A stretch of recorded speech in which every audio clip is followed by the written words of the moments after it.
Bonjour à tous, je m'appelle Noémie Silberg, j'ai 41 ans, 2 enfants, je suis veuve et je suis heureuse. Et oui, c'est possible. J'ai écrit un livre dans lequel je raconte la traversée de cette épreuve. J'explique que j'ai réussi à vivre après Marc grâce à mes ressources. Les ressources, c'est ce qui est en nous ou autour de nous et qui nous aide à surmonter une épreuve. S'identifier, se sentir moins seul, soutenu, compris, c'est ce qui fait du bien quand on traverse une épreuve. Les personnes que vous allez écouter raconter leur histoire, leur expérience, ont su puiser en elles les ressources grâce auxquelles elles ont réussi à rebondir, à aller mieux, à se réinventer. Elles nous confient leur kit de survie, leurs outils, leurs clés, toutes ces petites choses concrètes, pratiques, souvent évidentes, parfois cocasses, qui leur ont permis de se relever, de vaincre, de combattre et de surmonter ce putain d'obstacle. Alors inspirez-vous et trouvez vos propres ressources. Bonne écoute.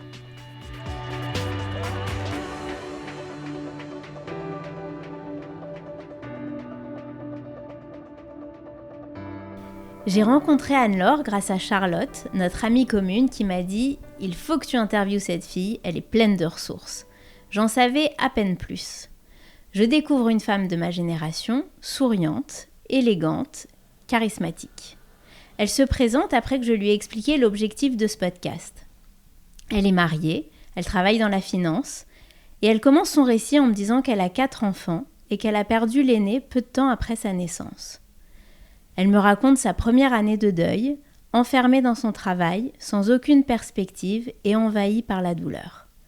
Son visage s'illumine lorsqu'elle me décrit ce déjeuner de décembre dans le sud de la France avec son grand-père qui va changer la trajectoire de son drame. Si j'interviewe Anne-Laure, c'est parce qu'elle est l'illustration parfaite d'une personne qui a réussi à rebondir alors qu'elle n'y croyait plus. Je me rends compte que nous parlons le même langage, universel, dont seuls ceux qui ont vécu une épreuve douloureuse connaissent les mots. Nous nous sommes revus plusieurs fois, toujours avec le même enthousiasme, et je suis émue de partager avec vous son histoire. Bonjour Anne-Laure. Salut Noémie, merci pour cette introduction. Merci d'avoir répondu présente à ce podcast. C'était important pour moi après notre première rencontre. Et j'aimerais que tu nous racontes, que tu te présentes en quelques mots et que tu nous racontes ce moment où tu deviens mère pour la première fois et cette épreuve que tu vas traverser. Donc je m'appelle Anne-Laure, j'ai 42 ans déjà. Je suis mariée avec Fabien, on se connaît depuis une vingtaine d'années. Et donc, nous avons eu 4 enfants ensemble. Raphaël, qui aurait eu 15 ans dans quelques jours. Victoria, qui va avoir 12 ans. Arthur, bientôt 9. Et un petit dernier, Auguste, qui fête ses 4 ans la semaine prochaine. Voilà, donc une grande famille qui est le rêve et le pilier de toute ma vie. Tu l'as dit dans ton introduction, c'est vrai que mon démarrage dans la maternité a été pour moi la pire des épreuves. Ça a été véritablement le point de rupture et de bascule de mon existence, il y a bientôt 15 ans. Et le mot ressources me parle beaucoup et a beaucoup d'écho, tu vas voir, avec mon histoire, parce que je pense que de certaines épreuves de vie, on peut véritablement en faire une ressource clé qui devient fondamentalement qui tu es sur la partie d'après. Voilà. Qui te construit. Ouais. Qui te construit. Alors, aussi loin que remontent mes souvenirs, je crois que moi j'ai toujours voulu être maman. J'ai jamais eu une vocation professionnelle par exemple, ou je me suis jamais projetée dans un environnement ni de travail ni de vie. Ce qui était une certitude pour moi, c'est que je pourrais me retourner en étant une vieille dame sur ma vie et me dire ma vie est réussie ou a été réussie si j'avais réussi à construire une famille. Et donc du plus loin que mes souvenirs remontent, pour moi, tu vois, en tant que jeune femme ou encore adolescente, faire famille et avoir des enfants, ça voulait dire avoir une famille nombreuse. Tu sais d'où ça te vient ? Pas complètement. Écoute, nous, on était 2. J'ai un frère que j'adore, donc je suis très très proche. Et j'ai eu la chance de grandir dans une famille très soudée. Mais c'est vrai que j'ai toujours eu un amour très profond pour les enfants, pour les familles. Et tu vois, c'était vraiment mon idéal de vie, d'arriver à avoir 3, 4, peut-être 5 enfants. En tout cas, voilà, je me projetais très clairement avec une famille nombreuse. Et ça a été, dès ma rencontre avec mon mari, une condition très vite posée sur la table, si j'ose dire. Voilà, ça faisait partie du package. Construire une vie pour moi voulait dire avoir des enfants. Et comme j'en voulais plusieurs, beaucoup, ça voulait dire commencer jeune. Voilà. Et donc, on n'était pas encore mariés, on s'est mis en couple et je suis tombée enceinte assez rapidement. Et donc, j'avais 27 ans. J'étais vraiment encore toute jeune pour notre génération au moment où j'attendais mon fils aîné, Raphaël. Donc je travaillais évidemment, je venais en plus de monter ma société, donc une activité assez dense. Et tu travaillais pas dans la finance à ce moment-là? Alors non, j'avais démarré des études dans la finance et dans la gestion de projets, donc des études assez généralistes. Et puis j'avais démarré dans le conseil, ma carrière, comme beaucoup de gens qui se cherchent encore un peu après les études. J'ai adoré ce métier, je l'ai fait pendant 3-4 ans. Et j'avais cette envie de créer une entreprise. Donc, tu vois, vers 25-26 ans, je me suis lancée dans l'architecture et la décoration d'intérieur, ce qui était un projet passion à ce moment-là. Et je tombe enceinte quelques années après, 18 mois après à peu près. C'était assez rapide. Donc de Raphaël, mais donc dans une période de ma vie effectivement très dense. De jeunes couples, de construction d'entreprise, de début de carrière, voilà. Donc une première grossesse, alors je ne sais pas dire est-ce que c'était une grossesse qui se passait bien ou mal quand c'est sa première grossesse. Je pense que à la fois on s'écoute beaucoup et puis en même temps comme tout est nouveau, on n'a pas forcément de point de référence pour savoir si ça se passe bien et si tout est normal. Mais j'ai quand même le souvenir qui aurait peut-être dû m'alerter à l'époque d'avoir un bébé que je sentais beaucoup bouger très tôt, très vite, et que je ressentais beaucoup, en fait, dès le 4e ou 5e mois. Parce qu'en discutant depuis avec des amis, ce qui est pas typique, en tout cas, surtout pour une première grossesse. Et en fait, j'ai compris, évidemment, plus tard, donc trop tard, que c'était parce que j'avais beaucoup de contractions, finalement, et des contractions assez précoces. Donc, c'était pas tant le bébé qui bougeait finalement que mon corps qui était en mouvement autour de cet enfant. Et au bout de 6 mois de grossesse, 6 mois tout pile, puisque c'était à 26 semaines de grossesse, un matin, je me sens quand même vraiment fatiguée. J'avais très peu dormi la nuit. Et voilà, en future jeune maman attentive, je me dis, bon, je vais quand même aller faire un petit examen de contrôle. Et pour la petite histoire, je prends le métro. J'habitais à l'époque dans le nord de Paris, dans le 18e. Mon médecin obstétricien était en plein centre de Paris, donc je saute dans le métro seule pour faire ce petit rendez-vous juste de contrôle. Et en fait, j'étais en train d'accoucher et je ne m'en rendais pas compte. Donc il m'a dit d'ailleurs que ça avait été éminemment imprudent, que j'aurais pu vraiment accoucher à tout instant sur le trajet.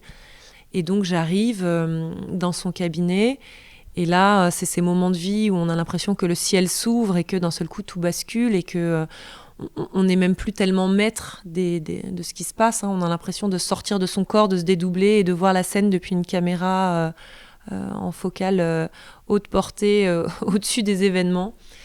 Donc le médecin m'ausculte et me dit ne bougez plus, vous êtes en train d'accoucher, c'est imminent. J'étais seule donc sans mon mari, sans personne pour m'accompagner puisque j'avais vraiment aucune idée de ce qui était en train de se jouer. Le SAMU vient me chercher, m'emmène de toute urgence dans un hôpital dans le centre de Paris.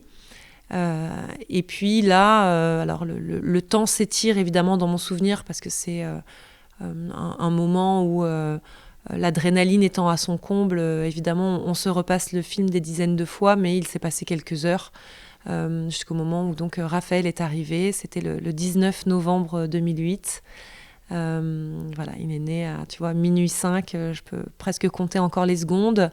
Et c'était donc un tout petit bébé qu'on appelle un extrême prématuré, qui peut peser 1 kg tout pile et qui mesurait 35 cm. Je sais qu'il y a des proches, des amis et des gens de ma famille qui m'ont dit être allés dans des magasins de jouets aller voir des poupons, des poupées type poupée Corolle, pour voir ce que ça faisait de voir un bébé de 35 cm et de 1 kg, pour arriver à se figurer en fait de ce tout petit enfant, tout miniature. Et donc, comme c'est le cas pour ce type de naissance trop précoce, Raphaël est parti en réanimation néonatale. Quand tu accouches, tu comprends qu'il y a un vrai risque. Qu'est-ce que tu te dis ? Honnêtement, à ce moment-là, je me dis rien. Et je crois que je comprends rien, pour être honnête. Ton mari a eu le temps d'arriver ? Mon mari est arrivé. Je le revisualise à peine dans la scène de mon accouchement. Je sais que mes parents et mon frère étaient aussi présents dans la salle d'attente de l'hôpital. Mais j'ai eu l'impression d'accoucher seule. Alors ils étaient là évidemment et ils ont été là toujours et tout le temps, donc c'est pas une façon pour moi de les mettre à distance, mais c'est vraiment que je crois que j'étais en refus de ce qui se passait et de la situation, et que d'une certaine façon je me sentais complètement isolée dans ce qui me semblait être quelque chose d'impossible, qui ne pouvait pas arriver. Donc sur le moment, je ne sais pas, je ne comprends pas, je me suis jamais renseignée sur la prématurité. Alors évidemment pas l'extrême prématurité, mais même j'avais même pas pris de renseignements sur le que se passe-t-il si ton bébé arrive un peu avant. Quand on est une jeune mère ou une jeune mère en devenir, on n'a vraiment pas envie, je pense, de se poser ce genre de questions. Bien sûr, on pense pas à ça. Voilà, et je crois qu'une partie de moi tout de suite s'est dit c'est fini, c'est la fin. Je crois que mon premier réflexe a été assez peu empreint d'espoir finalement. Je me suis dit c'est trop tôt, c'est dramatique, mais ce bébé ne pourra pas vivre. C'est la fin de ma grossesse et c'est la fin de cette aventure. Et autour de moi, à l'inverse, j'avais un personnel médical qui avait plutôt tendance à me dire mais tout va bien, ne vous inquiétez pas, cet hôpital est adapté pour ce type de naissance, des bébés de ce terme on en a très régulièrement, il fait quand même 1 kilo, c'est pas mal, son pH est bon. Alors j'ignore ce que peut être le pH d'un bébé, je me rappelle juste qu'on m'avait dit son pH est bon, voilà, tu vois, on se rappelle de choses. Ça n'évoquait rien évidemment. N'évoquait rien, et finalement je dirais que l'espoir ou l'espérance d'une vie avec ce petit garçon s'est construit dans les minutes, dans les heures, dans les jours et dans les semaines qui ont suivi sa naissance, alors que au moment précis où il est arrivé dans ce tourbillon où je ne maîtrisais plus rien, j'ai eu un premier moment déjà de deuil, en tout cas de deuil de cette grossesse et de renoncement, avant que l'espoir ne renaisse. Et donc l'espoir est revenu, à la faveur évidemment d'un environnement médical merveilleux. Environnement médical qui a été à la fois, je dirais, une planche de salut à court terme, et on a une chance inouïe de vivre en France au XXIe siècle et de voir les prodiges dont ils sont capables. Pour autant, je pense que le fait de m'avoir maintenue dans cet espoir, alors que moi j'ai malheureusement fait partie des cas où on ne sauve pas l'enfant, n'a fait qu'amplifier la caisse de résonance du désespoir qui a suivi, puisqu'on m'a éduquée à la parentalité pendant plusieurs semaines aux côtés de Raphaël, alors que malheureusement l'histoire s'est finie tragiquement. Mais pendant toutes ces semaines, pardon de te couper, comment est-ce que tu peux pas, est-ce que tu peux t'approcher de lui, qu'est-ce que tu... Alors, les premières 24 heures, je me suis retrouvée seule, vraiment seule. Pour le coup, je me rappelle entre autres de la première nuit, dans une chambre d'hôpital, dans le noir, avec ma famille qui ne pouvait pas rester, mon ventre vide, et donc même incapable de pleurer ou de parler, et de faire une nuit blanche dans un silence absolu et complètement sonné, comme sortie d'un ring. Au bout alors pas tout à fait 24 heures, puisque j'ai dû aller le voir en milieu de journée le lendemain, j'ai pu aller voir mon fils, donc, qui était dans ce service de réanimation, donc dans une couveuse, et évidemment avec de multiples branchements. Et j'ai mis un moment à ce que mon cerveau reptilien le reconnaisse comme étant mon enfant. Je ne l'ai pas vu évidemment à sa naissance, il m'a été enlevé tout de suite. C'est très compliqué de se projeter et de créer un lien, même sur un enfant à terme, mais a fortiori quand c'est comme ça un mini bébé, très mignon au demeurant, parce que j'imagine qu'on a du mal à se projeter sur ce type d'image, mais Ils sont déjà à 6 mois de terme, tout parfait et tout fini quelque part, mais juste vraiment comme un bébé miniature. Et j'ai mis plusieurs heures à réaliser que c'était mon fils qui était dans cette couveuse. On nous encourage à parler pour qu'il puisse entendre la voix, puisqu'il entend la voix in utero, donc c'est une façon de se reconnecter à quelque chose de rassurant pour lui. Et puis petit à petit, on nous encourage au cours des semaines qui suivent à mettre la main dans la couveuse pour le toucher. Alors la peau étant ultra sensible, vraiment du bout du doigt, tu vois, de la pulpe du doigt au démarrage. Et puis avec le temps de poser une main sur son dos, d'accompagner sa respiration.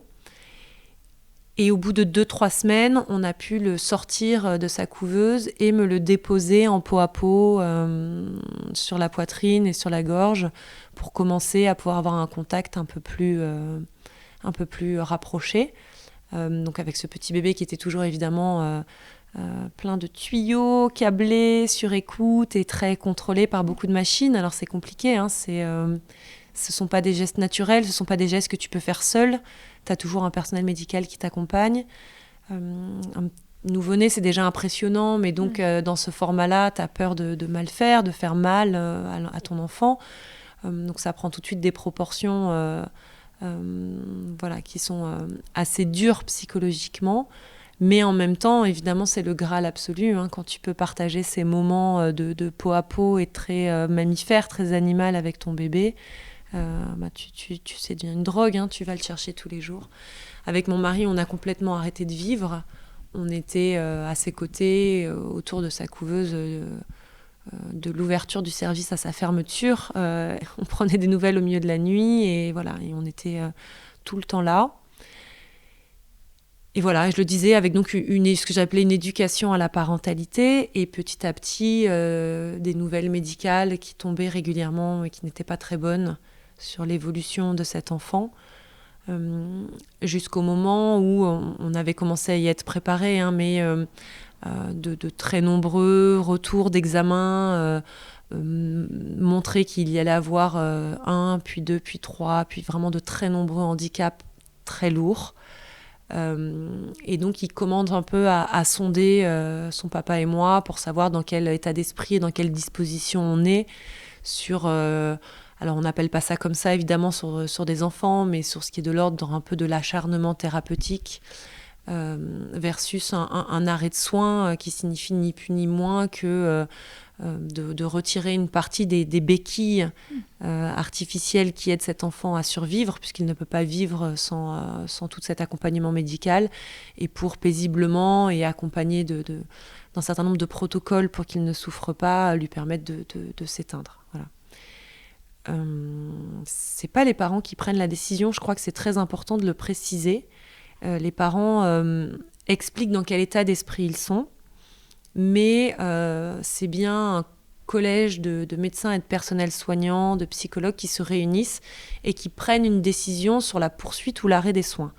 Voilà, je pense que c'est très important de le dire, bien parce sûr. Que dans des logiques de culpabilité ou d'assumer ce type de décisions qui sont dans un sens comme dans l'autre impossibles à assumer, se dire que oui, on nous écoute, mais ce n'est pas nous qui prenons la décision, fait évidemment toute la différence pour la suite. Et on avait mis le doigt là-dessus, comme toi tu le fais aujourd'hui, ou non ? Oui, très clairement. D'accord. Ils nous ont dit, voilà, on a des questions à vous poser, on vous écoute, mais en aucun cas, c'est vous qui allez décider. Okay. Voilà. Et là, on est combien de temps après ton accouchement ? On est 4-5 semaines, okay. Tu vois, après mon accouchement.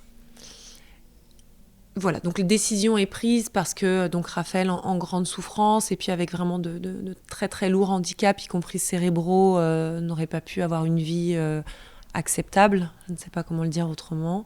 Donc la décision est prise d'arrêter les soins progressivement. Et donc on est confronté à peu près un mois après, tu vois, à cette décision du corps médical. Qui n'a pas été une surprise parce qu'au jour le jour, on voyait quand même la situation se dégrader et puis les examens revenir négatifs, mais qui, le jour où évidemment ces mots sont prononcés, c'est un deuxième choc dans le choc, c'est-à-dire que tu t'es à peine remis du traumatisme de cet accouchement que comme je le disais, une vague d'espoir renaît et puis voilà, il est de nouveau enseveli de la manière la plus violente où tu sais que ton enfant va mourir et qu'il te reste quelques jours pour prendre des dispositions. Voilà, donc ça a été évidemment un drame. Et dans les quelques jours qui ont suivi cette annonce, on a souhaité faire 2 choses. La première, c'est pouvoir quand même présenter notre fils à notre entourage proche, puisque dans les services de réanimation, à part les parents, personne ne peut aller voir l'enfant. Donc on a réussi à obtenir qu'il soit mis un peu à l'écart des autres enfants, parce qu'évidemment c'est des services très protégés, et on le comprend, ce sont des bébés fragiles, donc il ne faut pas qu'il y ait beaucoup de monde et beaucoup de passages, de manière à ce que mes parents, par exemple, puissent voir leur petit-fils, même à travers une vitre et une couveuse, mais je pense que c'était important pour nous de le présenter. Et puis on a pu aussi le baptiser, ce qui pour moi était quelque chose d'important, pas tant parce que je craignais pour sa vie dans l'au-delà s'il ne l'était pas, mais plutôt parce que symboliquement je souhaitais qu'il ait un parrain et une marraine que j'avais depuis très longtemps choisi pour lui. Et voilà, entre autres le parrain et mon frère, et la marraine ma belle-sœur. Et c'était une façon de leur montrer qu'ils avaient aussi toute leur part dans cette existence de notre fils. Ça permettait d'ancrer aussi cette réalité, aussi douloureuse soit-elle. C'est incroyable d'avoir ces... Parce que c'est quand même, oui, donner beaucoup de choses et réfléchir. De l'extérieur, on se dit, mais comment est-ce qu'elle a pu penser à ça ? C'est incroyable, parce que... On te le propose. Si mes souvenirs sont exacts, c'est des choses qu'on te propose. Parmi beaucoup d'autres, des choses auxquelles tu es plus ou moins sensible.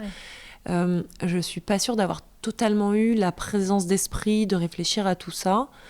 Il y a des choses très concrètes, évidemment, à gérer après. Hein, tu le sais, des obsèques, ce genre de choses où c'est le rouleau compresseur. Enfin, tu as envie de tout faire sauf ça. Mais finalement, tu es pris dans un rythme et dans une espèce de procédure qui est rodée, qui touche tout le monde, à évidemment différents âges. Mais de fait... j'ai plutôt le souvenir qu'on m'ait mis sur le chemin plein d'options, et que j'ai eu l'opportunité de sélectionner celle qui me parlait, en tout cas à ce moment-là, et de faire ce qui m'a semblé juste de faire. Voilà. Tu sais, sur ce drame-là, moi, ce que je dis toujours, c'est qu'il y a quelque chose que je trouve très symbolique. Dans la langue française, il y a un mot pour dire quand on perd son époux, son épouse, on devient veuf ou veuve. Il y a un mot pour dire quand on perd un parent, on devient orphelin. Mais il n'y a aucun mot pour désigner un parent qui perd un enfant. C'est vrai. Je pense que c'est très révélateur de ce que moi j'appelle la double peine.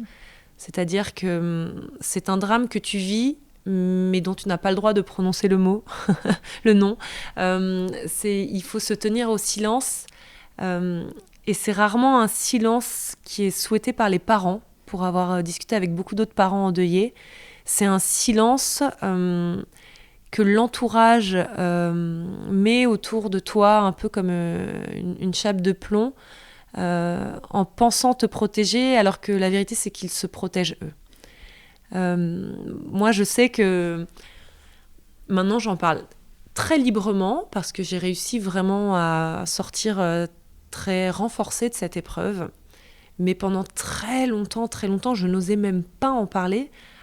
Je me rendais compte à quel point ça a renvoyé les gens à leur pire crainte, à la pire horreur qu'ils pouvaient imaginer. Si tu demandes à n'importe quel parent, projette-toi et qu'est-ce qui pourrait t'arriver de pire dans la vie, je pense qu'à 98%, ils répondent la perte d'un enfant. Et ce qui est même surprenant, c'est que même des gens qui n'ont pas d'enfant, quand tu leur demandes quelle est, à ton avis, la pire douleur dans la vie, ils sont même capables de se projeter, de te dire probablement la perte d'un enfant. Donc il y a une forme d'universalité dans le fait de se dire qu'il n'y a pas pire drame que de perdre un enfant.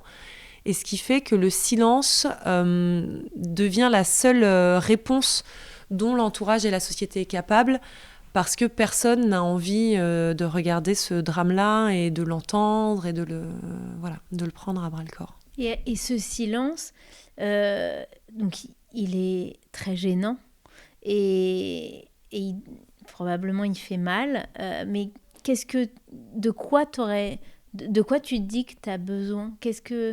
Dans quel état d'esprit tu es? Est-ce que tu vois l'avenir? Est-ce que tu te dis j'aurai d'autres enfants? Comment tu réagis face à ce silence? Il y a eu vraiment 2 temps.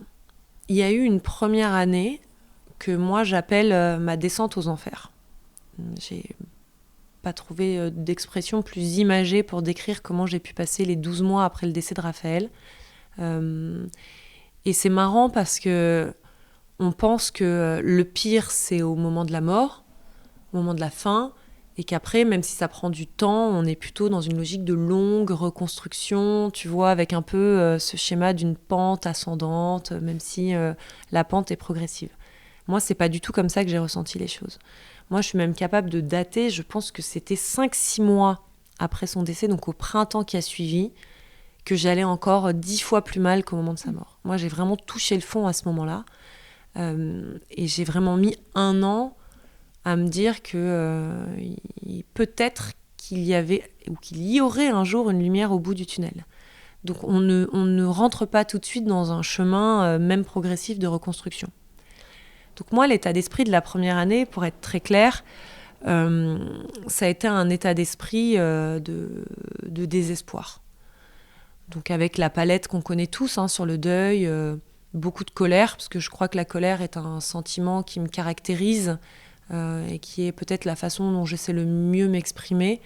Je suis pas quelqu'un de tiède, donc je suis soit dans une joie exacerbée, soit vraiment dans une peine très intense et qui se traduit par beaucoup de colère. Pas l'injustice, je crois pas avoir beaucoup ressenti de sentiment d'injustice. J'irais même jusqu'à dire qu'une part de moi avait un peu presque la sensation que j'avais eu déjà tellement de chance, j'avais bénéficié de tellement de grâce dans ma vie, qu'il y avait peut-être une grande balance cosmique qui équilibrait, tu vois, les choses ou le karma, et que de naître dans une famille unie, d'avoir rencontré un homme aimant... c'était ta première épreuve. Ouais, c'était vraiment ma première épreuve. Et donc je peux pas te dire que je l'ai vécu comme une injustice, je me suis dit, la vie rattrape tout le monde, tu vois, c'était presque un peu ça. Et t'es suivie à ce moment-là par un psy? Alors, ça aussi, tu vois, c'est intéressant, ça fait partie de ce qu'on m'a proposé tout de suite sur le chemin. Tu vois, quand je te disais, on te propose des choses et tu prends ou tu prends pas. Bon, j'ai dit oui. J'ai dit oui parce que je me suis dit un peu, bon, on verra ce qu'il en ressort. J'étais tellement en colère qu'a priori, pas grand-chose sur le moment, mais je me suis dit, ça, il faut que je prenne, quoi. J'ai besoin de me faire aider, c'est sûr, ça, je le savais. Dans un premier temps, on a rencontré avec mon mari une psychologue spécialisée dans le deuil périnatal et qui suivait des couples. Et on a très très vite arrêté au bout de 3-4 séances parce qu'on était complètement en dissonance avec mon mari, qui lui était à ce moment-là en tout cas très résilient. Évidemment, je compare pas du tout les niveaux de peine. Non, mais vous n'avez pas vécu le deuil au même stade, en fait. Non, il a été largement aussi malheureux que moi. Il l'a vécu d'une toute autre façon. Mais il a eu justement une capacité à prendre du recul et à se dire « je prends cette peine et je vais l'accepter et elle va m'accompagner ». Là où moi, je pense que je la rejetais et comme un punching ball, elle me revenait en permanence dans la tête. Et donc, on a fait ces quelques séances où on se mettait, alors que le reste du temps, on se soutenait énormément l'un l'autre, en parlant assez peu, finalement, ou en tout cas peu en profondeur. Et là, de devoir exorciser quelque part les choses avec cette personne qui était à notre écoute et qui nous accompagnait, ça nous a mis en avant le fait qu'on vivait les choses de manière très différente. Et lui, aussi bien que possible, je le redis, dans un contexte où il était lui-même malheureux, et moi, peut-être une des façons les plus exacerbées. Enfin, j'étais tellement démunie que j'étais un peu comme un animal sauvage. Et du coup, ça crée une distance entre nous. Et donc, je me suis dit, il faut arrêter ça, parce que ça nous fait du mal, pour le coup, en tant que couple, et il faut que j'aille me faire aider seule. D'accord. Donc, j'ai cherché quelqu'un pour m'accompagner. Je suis pas tombée sur la bonne personne tout de suite. Je crois que c'est à la 3e rendez-vous que j'ai fini par trouver un professionnel qui me correspondait. Et j'ai fait le choix d'aller voir un psychiatre, pas un psychologue, parce que dans un premier temps, je sentais que j'allais tellement mal physiquement à pas dormir, à être en permanence sur les nerfs, surexcitée, très très énervée, très en colère. Que j'ai voulu me faire aider chimiquement, qu'on me donne des médicaments. J'avais refusé pendant les premiers mois en me disant il faut que je refasse un enfant très vite, donc je ne peux pas prendre des médicaments incompatibles avec une grossesse. Et puis au bout de 6 mois où j'étais au fond du trou, je me suis dit je ne vais pas y arriver. Donc à ce moment-là, j'ai pris des médicaments dans un premier temps et j'ai commencé à discuter avec cette personne, mais avec un contexte un peu biochimique, si j'ose dire, de nature à apaiser mes démons. Voilà. Et la parole m'a fait du bien. Et au bout de 6 mois, il y a eu un vrai moment qui, là encore, a permis de mettre un point d'inflexion et de changer de dynamique psychologique. Et tu en as parlé dans ton introduction. C'est une personne qui a toujours beaucoup compté dans ma vie, qui est mon grand-père, le papa de ma maman, qui avait eu une vie incroyable et pleine d'épreuves lui aussi. Et qui, c'était la date anniversaire ou quasiment à quelques jours près, et un peu par hasard, il vivait à Marseille, moi à Paris, et puis il se trouve que pour le travail, j'avais l'opportunité d'aller à Marseille pour faire une journée de formation. Je lui en parle et il me dit « Oh bah super, profitons-en pour déjeuner ensemble, tu fais ta formation le matin et ne prévois rien l'après-midi, je t'emmène déjeuner ». J'étais ravie, évidemment. J'ai toujours adoré mon grand-père, qui n'est plus là aujourd'hui. Et je me suis dit, on va aller manger une pizza sur le pouce, sur le Vieux-Port à Marseille, discuter un peu, et puis je rentrerai à Paris. Et pas du tout. Il est venu me chercher, et il avait réservé la plus belle table dans un salon privatisé, dans le plus beau restaurant gastronomique de Marseille, avec... la vue sur la mer. Donc je suis arrivée dans cet endroit absolument magique, sans m'y attendre du tout. Mon grand-père avait à la fois, tu sais, une parole très ciselée, très impactante, mais avec une forme de pudeur dans sa façon d'exprimer les choses. Donc on avait peu parlé de mon fils. Et je commande pas, tu vois, je me rappelle de ça, on me présente même pas le menu.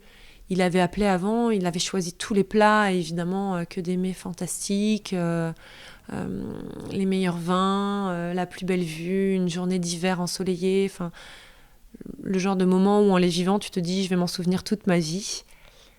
Et voilà, on a parlé de tout, de rien, de la vie. J'étais vraiment heureuse de partager ce moment avec lui, ma grand-mère aussi qui était là.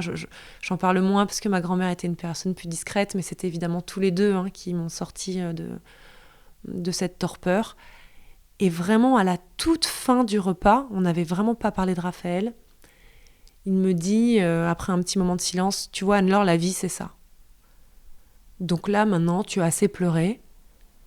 Tu as passé une année, et on le sait, on t'a laissé le temps de descente aux enfers. Mais à partir de maintenant, tu regardes vers l'horizon et tu repars. » Et c'était pas des mots compliqués, tu vois. Je m'en rappelle encore avec des trémolos dans la voix, parce que il a mis le doigt sur ce que je ressentais et là où j'en étais de mon histoire de vie. En fait, j'ai eu besoin de prendre cette année. Lui le savait. Contrairement à d'autres personnes, il n'a jamais essayé de me remonter le moral, tu vois, ou de manière un peu artificielle, de créer un moment trop tôt. Mais il a créé le moment parfait, au moment parfait. Et avec des mots simples, j'ai senti quand je me suis levée de cette table que j'étais repartie dans la vie. C'est très émouvant. Et ça montre à quel point il a été... et j'imagine ton entourage a été respectueux de t'écouter et de te laisser le temps dont tu avais besoin. Et je crois que c'est important aussi d'être bienveillant avec soi-même et d'accepter en fait qu'on puisse aller mal pendant un certain temps avant d'aller mieux.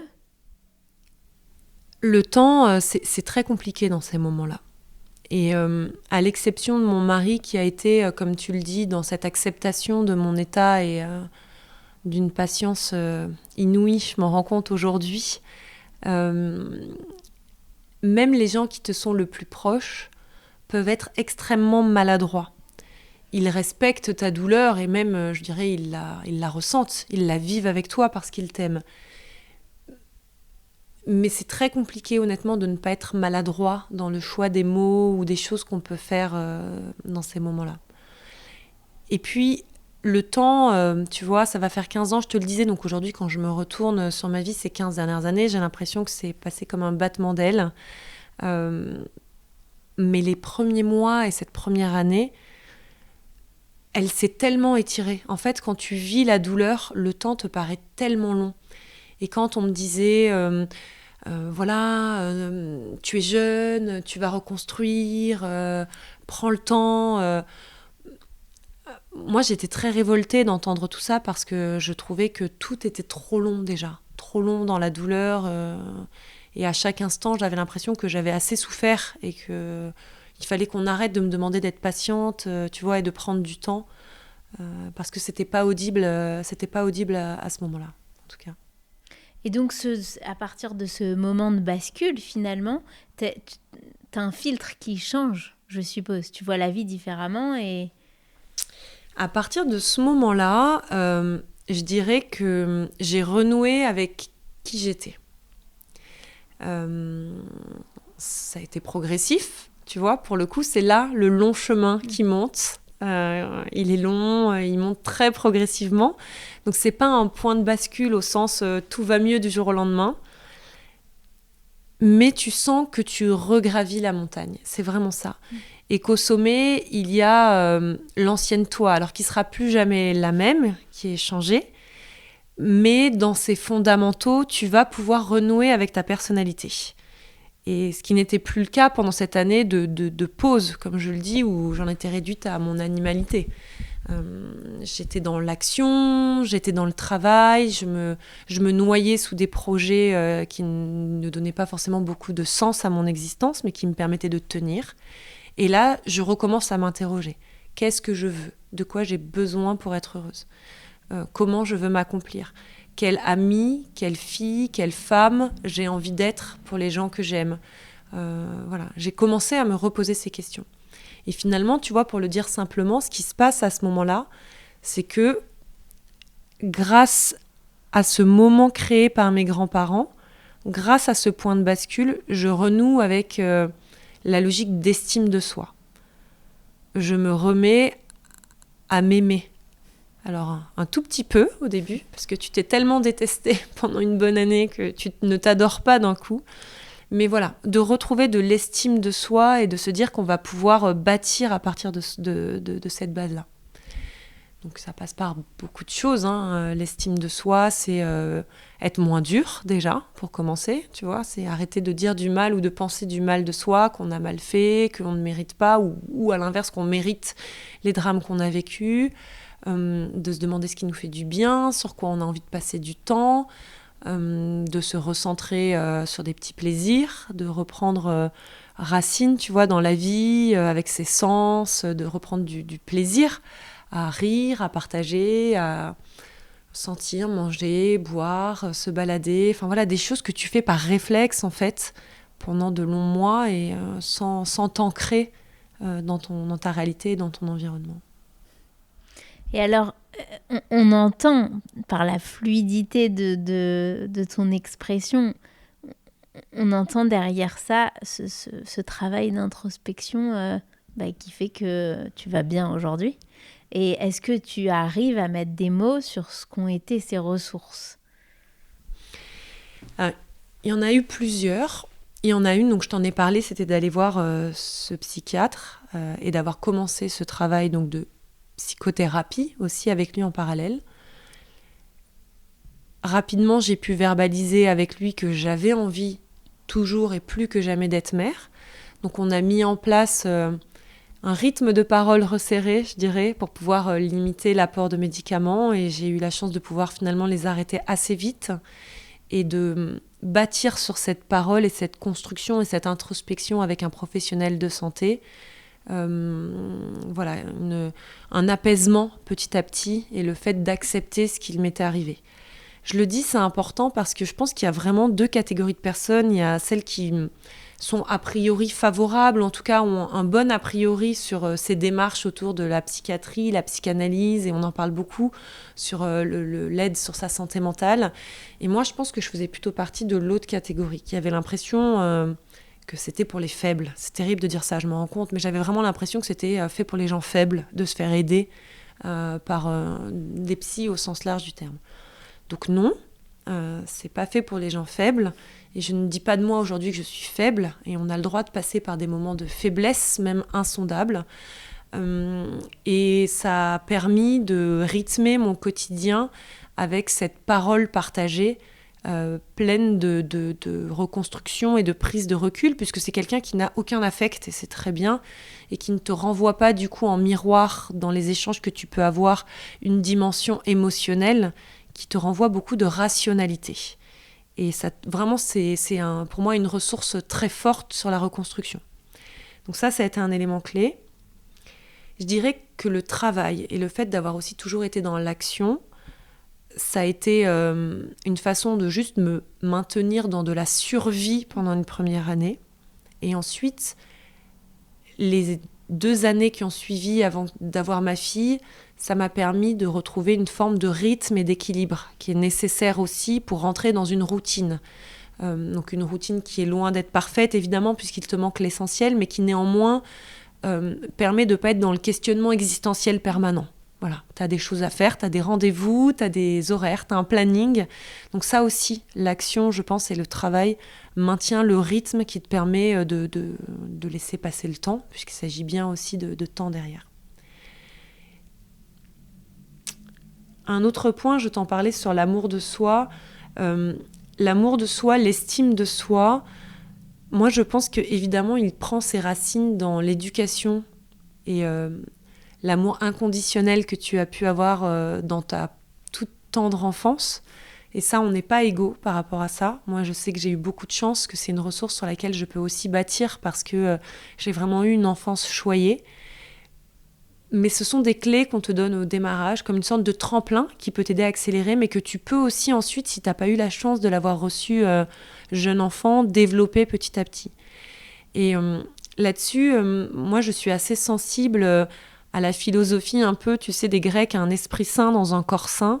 Et je pense qu'une très bonne façon, en tout cas avec moi, ça marche vraiment bien, d'avoir toujours un esprit équilibré, c'est d'équilibrer son corps au maximum. Donc, j'ai toujours été avec une activité sportive tout au long de ma vie, mais là, je me suis vraiment mise à faire du sport sur une base, une régularité quasi quotidienne, que je maintiens toujours, tu vois, 15 ans après. Plein de sports, du coup des sports plaisir, des sports plutôt défouloirs. Mais le fait de rentrer vraiment une pratique de l'activité physique au service du bien-être du corps, génère par des biais mécaniques de sécrétion d'hormones, de biochimie, là encore, une façon d'équilibrer ton esprit et de te donner un apaisement, déjà de la fatigue pour mieux dormir, ce qui est important aussi, parce que le sommeil est clé.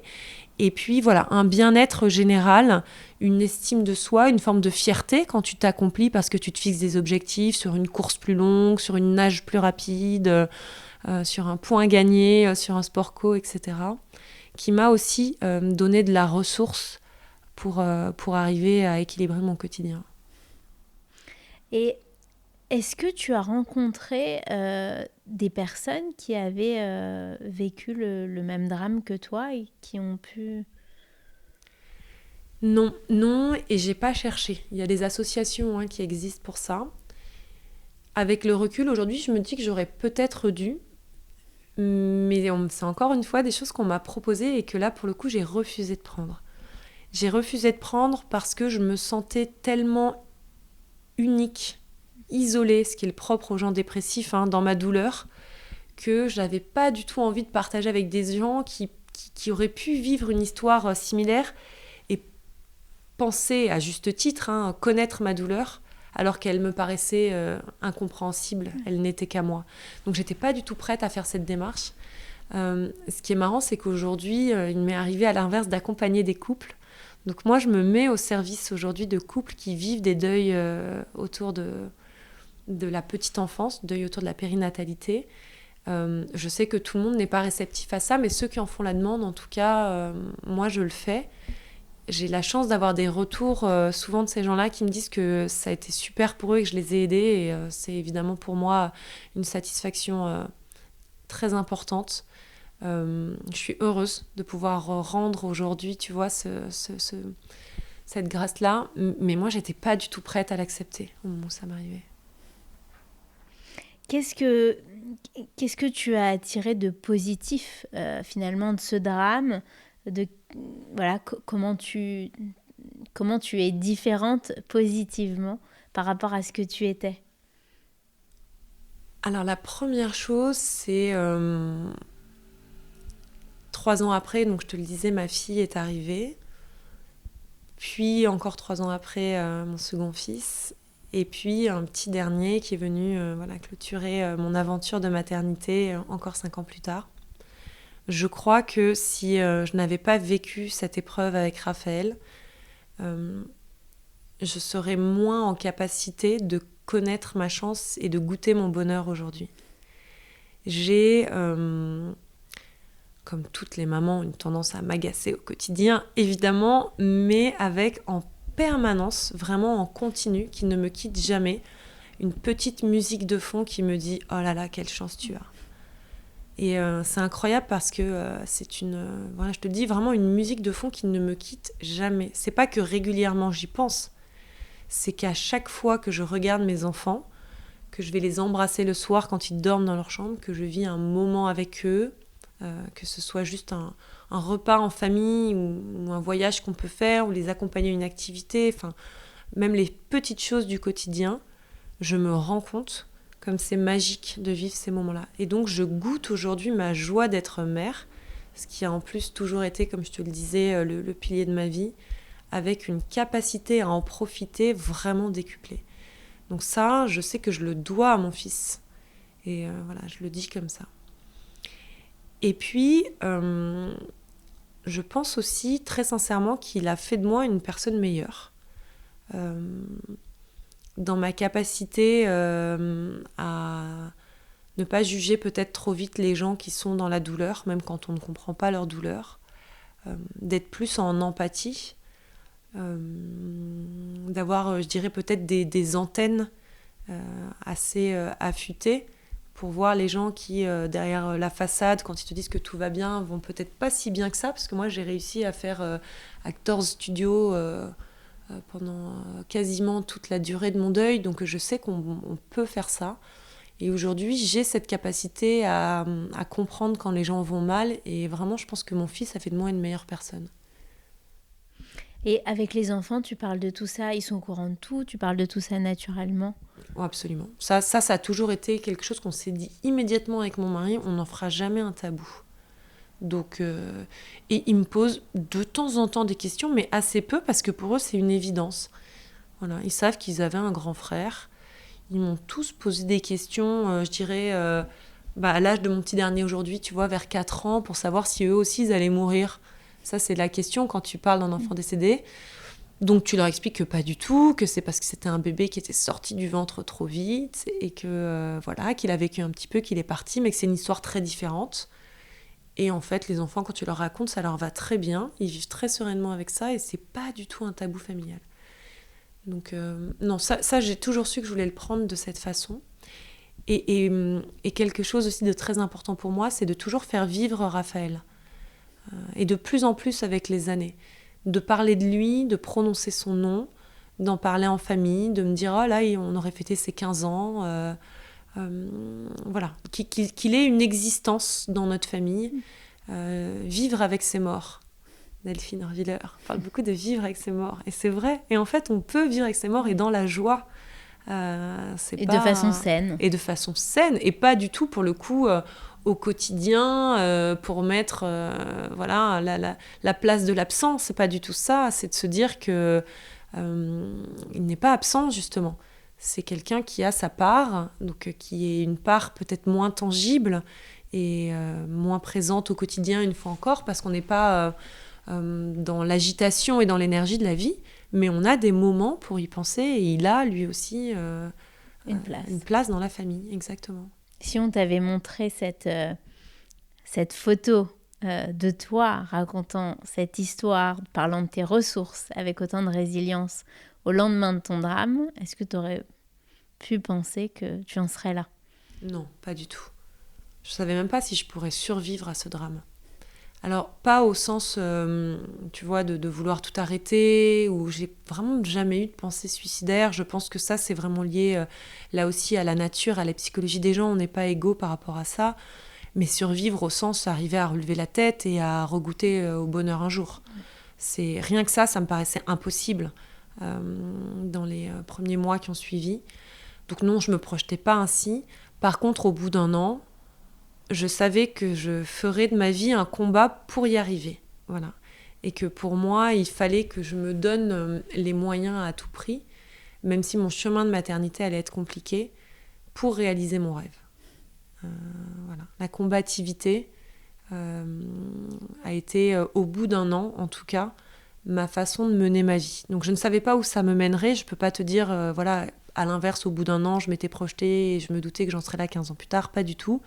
Par contre, je savais que j'allais tout faire pour essayer d'atteindre cet objectif. On passe au questionnaire ressources. Allez.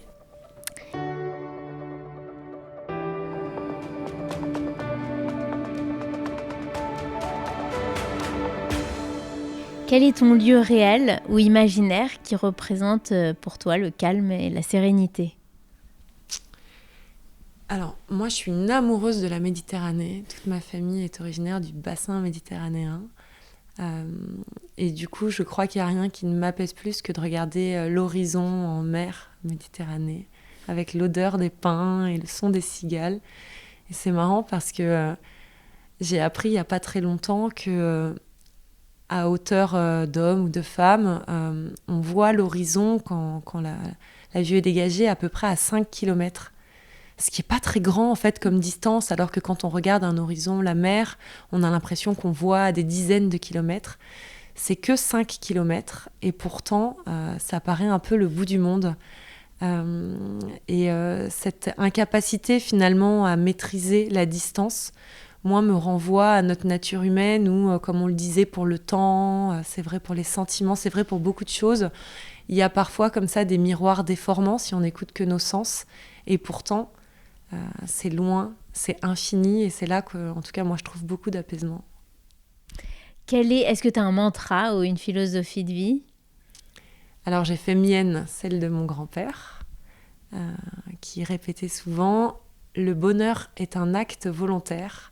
Être heureux est une décision à prendre. » C'est de lui. Ouais, il nous répétait ça tout Wow. le temps. Et c'était sa façon de dire que, en fait, on fait sa vie comme on décide de la faire.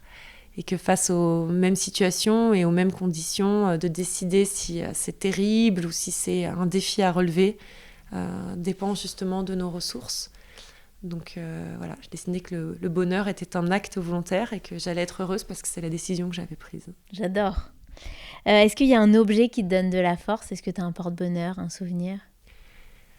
Non, c'est marrant parce que autant je peux être très matérialiste et consumériste parce que j'y trouve beaucoup de plaisir, autant je ne suis pas attachée aux choses et aux objets. Si je devais me dépouiller de tout, je ne garderais peut-être que mon alliance, plutôt pour le symbole de ma vie avec mon époux et de ce que je lui dois évidemment depuis 20 ans. Je n'ai pas dit son nom pendant les ressources, mais évidemment, il a toujours été ma première ressource. Donc, c'est pour lui mon alliance. Est-ce que tu as une référence culturelle ressource, un livre, un film, un personnage ? Écoute, il y a un personnage, moi, qui m'a, comme toutes les femmes, je pense, de notre génération, beaucoup marquée, femmes et les hommes d'ailleurs, c'est Nelson Mandela, qui a eu quand même une vie incroyable, pas d'autre mot, hein. On parle d'épreuves et de ressources, on est très petits joueurs, même dans les drames de nos vies. Et il adorait le poème Invictus, et je me répète souvent les premiers vers. Aussi étroit soit le chemin, nombreux les châtiments infâmes, je suis le maître de mon destin, je suis le capitaine de mon âme. Voilà, ça renvoie aussi, tu vois, à la capacité de décider de ce que tu veux que soit ta vie aujourd'hui et demain. La liberté, peut-être. C'est beau. Est-ce que tu as fait une rencontre marquante dans le cadre de cette épreuve ? Oui. parmi, tu vois, tout le personnel médical absolument extraordinaire qu'il y a eu autour de Raphaël, il y avait une infirmière en réanimation néonatale. Donc Raphaël, il a dû avoir peut-être une quinzaine d'infirmières, tu vois, qui tournaient le jour, la nuit, la semaine, le week-end, pendant le temps où il reste hospitalisé. Et en fait, Laetitia est devenue une amie. Et pas parce qu'elle était l'infirmière de Raphaël, mais vraiment parce qu'on a eu un coup de foudre amical pour elle. Et ce qui est étonnant, c'est que pendant quelque temps, on s'est censuré de lui dire à quel point on l'aimait pour qui elle était en tant que personne, parce qu'on s'est dit, vu son rôle de soignante auprès de notre fils, et puis de notre fils décédé, peut-être qu'on n'a pas le droit, en fait, de lui demander de rentrer dans ce type de relation avec nous et qu'elle devienne notre amie. Et il se trouve qu'au moment où Raphaël s'est éteint, nous, on n'a pas souhaité être là pour son dernier souffle, si j'ose dire. On l'a vraiment accompagné jusqu'au bout et on lui a dit au revoir. Et moi, je voulais voir mon bébé en vie la dernière fois. Et l'hôpital, qui évidemment rôdait à ce type d'expérience terrible, a pris des photos de Raphaël pour ces derniers moments. Et il est dans les bras de Laetitia. Et donc, c'est Laetitia qui l'a vraiment, tu vois, accompagné jusqu'au dernier souffle. Et on ne savait pas, et on ne lui avait pas demandé. Et donc là, on s'est dit, il n'y a plus de censure qui tienne, c'est un signe. Et Laetitia fait toujours partie de notre vie. Voilà, c'est une personne merveilleuse. Quel bonheur de pouvoir parler de Raphaël avec elle aussi. Il y a peu de gens avec qui je peux parler de mon fils. Elle sait à quel point je suis capable d'en parler aujourd'hui avec sérénité. Et voilà, elle fait partie de ces gens qui ont été des étoiles sur notre chemin. Elle m'a dit un jour, je me rappelle qu'elle se posait souvent cette question quand elle voyait des parents qui avaient perdu un enfant. Elle se disait, je me demande toujours pour eux s'il aurait fallu qu'ils ne connaissent pas leur enfant pour ne jamais vivre ce drame. C'était une question simple, tu vois, et en même temps, elle m'avait fait beaucoup réfléchir et je me suis dit, ben non, en fait, t'as raison. Et ça m'avait aidé à me reconstruire aussi, de me dire, mais je préfère qu'il ait vécu même peu, mais d'avoir connu mon fils, plutôt que de me dire peut-être que je n'aurais pas connu cette douleur, mais il n'aurait jamais existé. Il faut une sacrée force et une sacrée résilience pour arriver à dire une chose aussi incroyable. Oui, mais je m'estime chanceuse d'avoir, tu vois, vécu... C'est très culturel aussi, peut-être. Je me suis aussi, tu vois, ça fait partie des choses, j'ai beaucoup lu et c'est vrai que le rapport qu'on a à la vie, à la mort, au deuil, à la tristesse est très lié à nos cultures. Alors, ça évolue dans le temps, bien sûr. Évidemment, des femmes, il y a 2-3 générations, on perdait beaucoup d'enfants, on le sait. Non pas que les enfants étaient moins précieux, mais je pense peut-être que l'écho ou la profondeur du deuil était sans doute différent avec les siècles. Et puis, dans les différentes cultures, même aujourd'hui, dans le monde qui est le nôtre, je ne crois pas que ça veuille dire que certaines femmes aiment moins leurs enfants, pas du tout. Je pense que l'amour est toujours là, mais c'est plutôt la façon de vivre le drame. Je pense que pour certaines, il y a une forme d'acceptation qu'il va dans un monde meilleur, qu'il est heureux, qu'il les a rendus meilleurs, et que pour d'autres, c'est vraiment le point de départ d'une dépression dont elles ne trouveront pas la sortie. Et c'est très lié à un espace-temps, finalement. Voilà. Et moi, j'ai décidé que mon espace-temps devait être celui, aujourd'hui, de la paix, et que les échanges avec Laetitia m'avaient fait réaliser que je préférais être la mère de Raphaël, qui n'était plus là, plutôt que de ne jamais avoir été sa mère. Est-ce que tu as reçu des... Non, pardon. Est-ce qu'il y a une scène tragicomique que tu as vécue en lien avec ça? Alors oui, honnêtement, elle m'a pas fait rire sur le moment. Jamais. Mais honnêtement, quand je repense, je me dis quand même qu'il y a des petits moments de grâce ou d'absurdité absolue. Comme je t'ai dit, on a souhaité faire baptiser Raphaël vraiment 24 heures avant qu'il décède. Et c'était donc l'aumônier de l'hôpital qui est venu nous voir.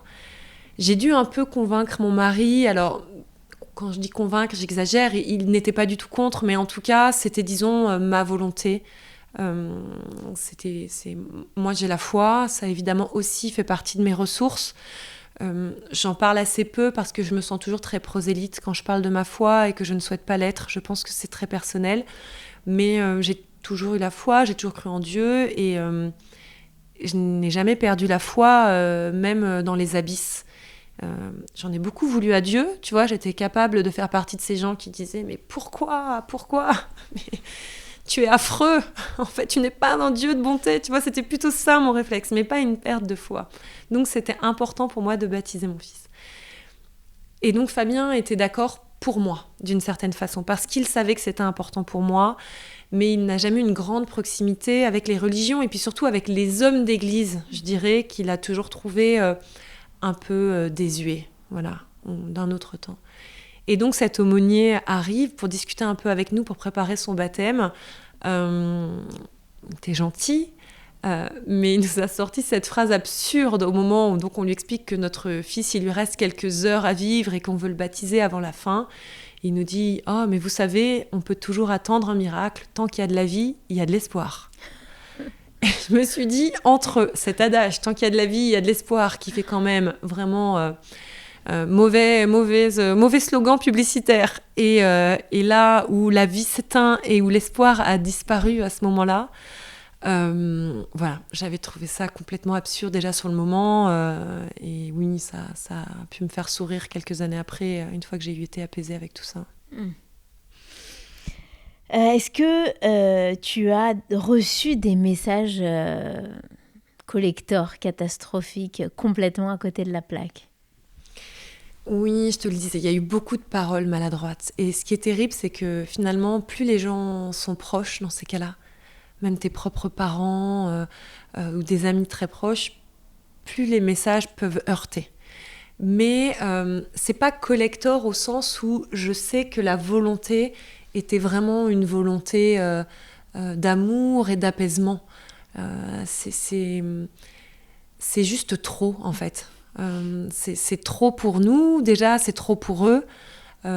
Et des phrases comme t'es jeune, t'en auras d'autres, faut rebondir, t'as qu'à imaginer que c'était une fausse couche tardive, voilà, beaucoup de maladresse finalement plus que de messages collector. Je crois pas que ça m'ait beaucoup heurté ni sur le moment ni après. J'ai toujours eu un regard de bienveillance, tu vois, par rapport à ça, parce que finalement je voyais aussi la souffrance. Alors comme j'arrivais déjà pas à composer avec la mienne, autant te dire que je composais pas avec la souffrance des autres, même les gens que j'aimais. Je leur laissais vraiment gérer ça de leur côté, et par pitié, pourvu qu'ils viennent pas en plus me polluer. Mais non, rien en tout cas de heurtant, très clairement. Et est-ce que maintenant, comme moi, tu te prends la tête quand tu fais un mot de condoléance pour surtout pas écrire une connerie? Non, je crois pas que je me prends la tête. Par contre, je me livre. Je suis tout à fait capable, y compris, tu vois, dans des interactions professionnelles, hein, même quand c'est pas forcément, pour le coup, avec un cercle d'intimes, de dire des choses très profondes à des gens qui vivent des drames, parce que je crois qu'il y a beaucoup de beauté aussi dans ces moments terribles, sur la capacité à briser l'armure et à avoir notre humanité en partage. Donc je crois que j'y mets beaucoup de sincérité, des mots simples, mais beaucoup de sincérité. Tu dirais que le drame rend mortel. Le drame rend mortel. En fait, le drame te fait prendre conscience de ta mortalité, d'une certaine façon. Moi, en tout cas, il a eu cet effet sur moi. Non pas que je me croyais immortelle avant, mais je crois que c'était pas une question, tout simplement. Et c'en est devenu une. Et c'en est devenu une. Pour moi, pour mes proches, donc ça te donne le goût de la vie multiplié, très clairement, mais ça amène aussi une perception de la fin, ou plutôt du fait qu'il y a un début et une fin, qui donne un éclairage qui peut parfois être un peu en clair-obscur selon les événements de la vie. Moi, en tout cas, le drame m'a rendue mortelle. Alors, quel est ton outil ressource que tu mets aujourd'hui dans notre boîte ? Un outil ressource, écoute, moi il y a une phrase que j'adore, qui est une phrase de Victor Hugo, qui dit « Les plus belles années d'une vie sont celles qu'on n'a pas encore vécues ». Et il se trouve que c'est la phrase de beaucoup de films de Claude Lelouch, qui est un réalisateur que j'ai une passion pour ce réalisateur. C'est le premier point commun qu'on s'est trouvé avec mon mari quand on s'est rencontrés. On adorait tous les deux les films de Claude Lelouch. Et dans tous ces films, il parle, où il met en écho cette phrase de Victor Hugo. Les plus belles années d'une vie sont celles qu'on n'a pas encore vécues. Je savais pas. Et voilà, dans Les uns et les autres, dans Partir, revenir, voilà, dans tous ces films où il donne beaucoup d'espoir. Et moi, c'est vraiment mon outil premier. C'est d'espérer toujours pour un avenir meilleur, d'avoir toujours beaucoup de projets. Et même si aujourd'hui, je sais que j'ai déjà, d'une certaine façon, tu vois, accompli ce qui était pour moi l'élément fondamental de ma vie avec ma famille. Pour autant, je continue à penser que les plus belles années de ma vie sont devant moi et avec eux. Et j'ai hâte de les voir et de les construire. Je ne suis pas du tout dans la nostalgie. Et quelle est ta chanson ressource pour terminer ?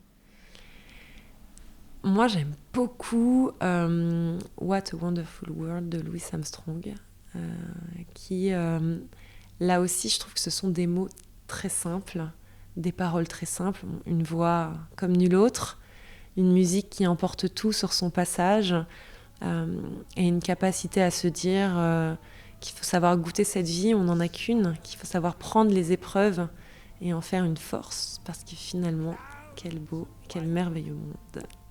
Tu nous la fredonnes ? Oh non, je sais pas. Je suis pas Louis Armstrong.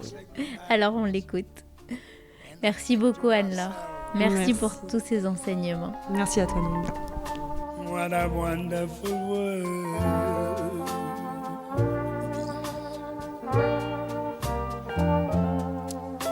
The colors of the rainbow, so pretty in the skies, also on the faces